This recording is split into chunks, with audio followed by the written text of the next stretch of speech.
Let's get it. As one Crookshank, your one and only Move Swiftly speaker, checking in for a daily Move Swiftly thought, giving you a perspective on teamwork that you will not get anywhere else. Back in Palm Beach now, as you can tell, went hoarse. Voice is a little shot, still shot from yesterday's win. The Fiesta Bowl, my Michigan Wolverines pulled one out. Again, these boys, being a fan, being a genuine, real fan, talking about a fan that actually watches the game and pays attention to the game, knows the ins and outs of the game. Being a fan of this Michigan Wolverines, this version, these past, actually, be honest, 2 years, these past 2 years, version of the Michigan Wolverines where the offense is absolutely just doesn't close the deal when we can close the deal. Now, granted, these were some incredible opponents. Alabama's an incredible opponent. I mean, it was just clack. I mean, it was a double chin strap fist fight. I mean, we were hearing some hits like just going down. As a defensive guy, it was a defensive guys. Let's put it this way, if I didn't have a dog in the fight, if I wasn't rooting for Michigan, it would have been like the defensive guy in me. It would have been that, like I would have been in my glory just watching both teams just going at it. Bang, bang, bang, bang. Right? It was just a double chin strap fist fight. And my Michigan Wolverines pulled it out the end. But again, man, that offense, I just hope as we go into this year, we do something with that offense, because I'm telling you, man, that offense is going to put us all in cardiac arrest one of these days if it doesn't get fixed. I mean, we need to find a damn quarterback that can throw a forward pass. And then I love Davis Warren, shout out to him and everything, his entire story. Alex Orji, I mean, again, another great guy, great human beings. But man, we had to do something with that quarterback position. So all that being said, as far as today's Move Swiftly thought, I'm going to transition. I'm going to dive into the entire trip on a later, probably on tomorrow's live stream or the next day. At some point, I'll dive into the entire trip, because the trip was bigger than football for me. It was about family. It's about resilience. It's about just what the game represents and what it represents for me, to me, and all that kind of stuff. So it's going to take me longer to really diagnose and break down everything. I'm still kind of in that la-la land at the moment. So as far as today's Move Swiftly thought, we got to talk about this Fiesta Bowl. And I was looking forward to it.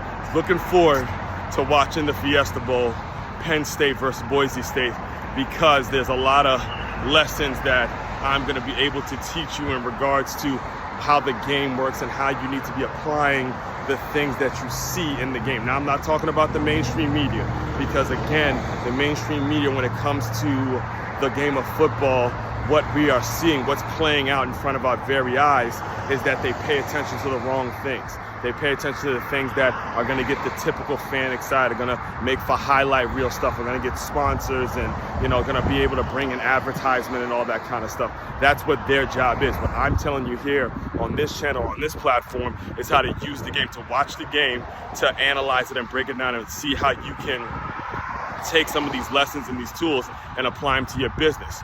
Understand, again, a month ago now, I told you that Tyler Warren, I did a whole live stream about it. I took the jabs, I took all the nasty comments on social media, I took all that.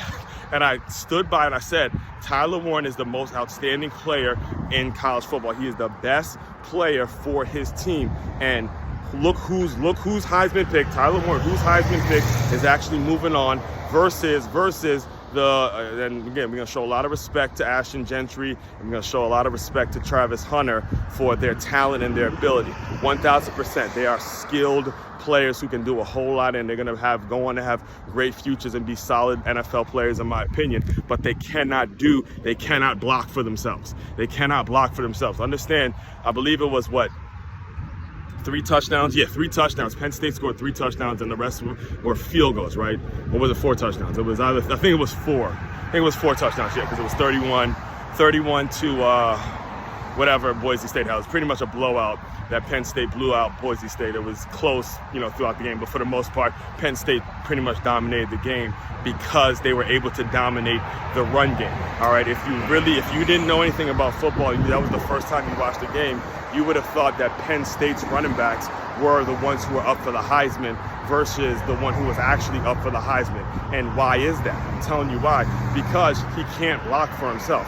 When you have a a player as dynamic as Tyler Warren, who can block, who can be the one that's at the point of attack on run plays, that safety who's also responsible for guarding Tyler Warren, the tight end, who's responsible for guarding him and coming up on run support, that safety can't come up on run support the way that the Penn State safeties were able to come up on run support and stop Ashton Gentry the way they were able to stop him. You know why he can't come up on run support? Because he has to think about the fact that, hey, Penn State has a tight end that can also go out for passes and catch balls and catch passes and be a very solid route runner and can line up a receiver. He can put him in the wing and he can block me, so I can't come selling out on the run the same way that the safeties for Penn State came selling out on the run. And then when it came to the touchdown that actually sealed the deal, when it came to the touchdown that sealed the deal for Penn State, you saw it was just more of that. It was just the fact that, hey, they just kept pounding the rock, and eventually they wore Boise State down. So the question now becomes, who's actually the most outstanding player? Most outstanding player is the one that you're able to put in different positions so it makes your offense a whole lot more dynamic. That's what you got to learn. And the way you apply this to your business is you don't get caught up in the glitz and glam. You don't get caught up in those that skilled person that's on the resume. You don't get caught up in somebody's certifications. You don't get caught up in something that somebody has on paper, like the numbers on paper. You more so focus on the amount of things that you're able to do with a specific employee, all right? If you bring in somebody that has a resume that has a lot of different things, you start to figure out, okay, this person can make my business a whole lot more dynamic. This person can make my business, maybe put my products on different shelves, put my products in different lights and organize certain deals. That's how you grow your business, and that's how you use the game to apply it in regards to, that's how you apply the game to your business, all right? So all that being said, as you can tell, I'm kind of in recovery mode, all the screaming and the yelling I was doing yesterday, but I'll be back. I'll spend the day. It's more college football going on today, a lot of great games, so be a whole lot more lessons coming down the pipeline in the next couple of days. Just stay tuned. Happy New Year to everyone. Hopefully getting it off to a solid start. Main website to check out to dive deeper into all my work, it's makeyourmove.com. That's makeyourmove.com. One-stop shop for your teamwork and your self-development needs. As one, Crookshank, your one and only Move Swiftly speaker checking out. You guys continue to move swiftly. We will talk more soon.